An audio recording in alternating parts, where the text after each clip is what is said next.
So I have to ask you, what would you do if somebody came up to you, you're giving a speech in front of a crowd and somebody in the crowd jumps up and says, "You raped me." How would you react?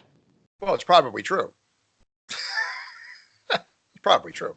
That took a nasty turn I didn't see coming.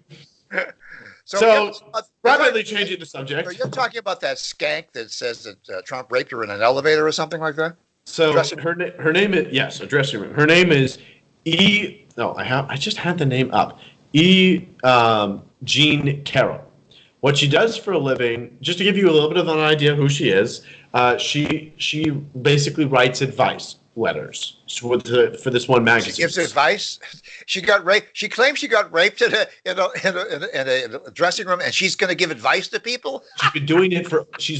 I think she's one of the longest longest serving advice writer. So you have a problem with your boyfriend, or you're this, or you're that. You write her a letter to. So it used to be Dear Abby. Used to be Dear Abby. Yeah, she said that was one of her heroes. Is Dear Abby. So So to give you a bit of an idea, I saw a short little documentary on who she was. Mm-hmm. She lives in a remote cabin in upstate New York.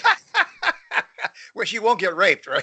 Red flag number one. Red flag number one. She has all books just everywhere. Piles and piles of books and letters and this and that. Good. I like that. So the first thing she says in this documentary is, every day I wake up, I burst open the doors and I say, "I'm so happy I don't have children." Red flag number two. Did she really say that?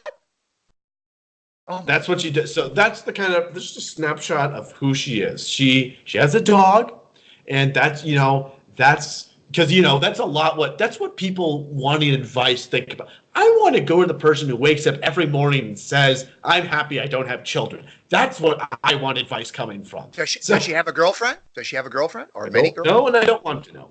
So she now normally we wouldn't give airtime to people like her, but it's a slow news week. We're getting ready to bomb Iran, but we're not ready yet. So Yeah. So in her case though, the media initially was like, "Oh, this is a juice. This is like the Mueller report." Sit up straight. You're dropping out of frame.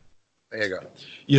This is like the Mueller report all over again. This is like the grab them comment. We can trot this out. This is our saving grace. This will wreck Trump in 2020. Now all of a sudden the media's Why?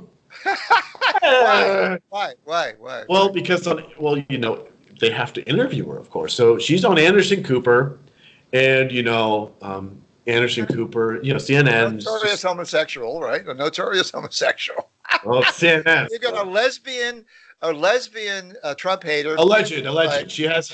So they're both on, and he's going, "Oh, tell me more. How horrible is?" Yeah. He pops some question. It must have been horrible. Question, all that blonde hair on top of you, like. He actually said, rape is such a violent act. Oh yeah. And she goes, well, actually, I think most people think rape is kind of sexy. Cut the commercial. Literally, that's what he did. He goes, "I think we need a break right now." Like, they cut the commercial? They're like, yes, he literally that second cut the let's go up. Well, she's right. There are a lot of people. They're crazy, of course. No. There's not a lot. There is a small, tiny, really, really, we need to pray for these people minority of people that think rape is sexy. So they are a minority, but there are a lot of them. Don't be fooled on that. A lot of them. Yeah, visit some of the masochistic sex sites that are profitable.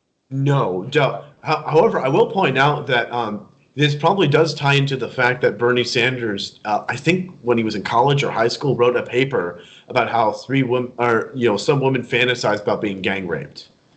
Yeah, he wrote a paper about that?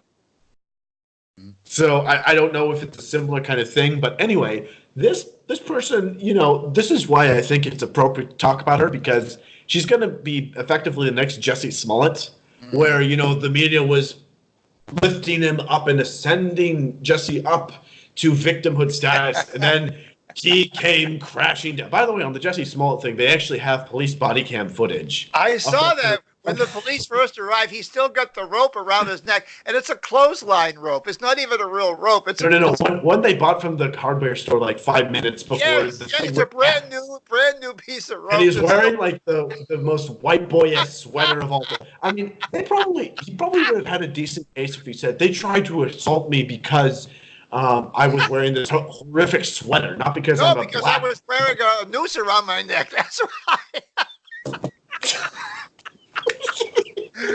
Another masochist. Another listen. Bondage and domination. B&D. It's a big industry. It's a very big. Yeah, there are people who really crave the type of bondage and domination sexuality, and this woman and I think Smollett is in that barrel too. Yeah. Please pray for these poor lost souls. Oh my word! I mean, Yeah, well, at least she'll disappear from the lines in the news. With Blasey Ford, she at least was a personality. People could say, okay, she's probably somebody you could go out. She was a professor. You could have a class with her and be okay. Right. This person is clearly bonkers. Oh, you know what we should do? We should get her a date with Joe Biden. They might actually appreciate that. They would like each other. I'm sure that they would like each other. We're going to end this right now before he says anything else. Okay, that was a good one, Alex. Bye-bye.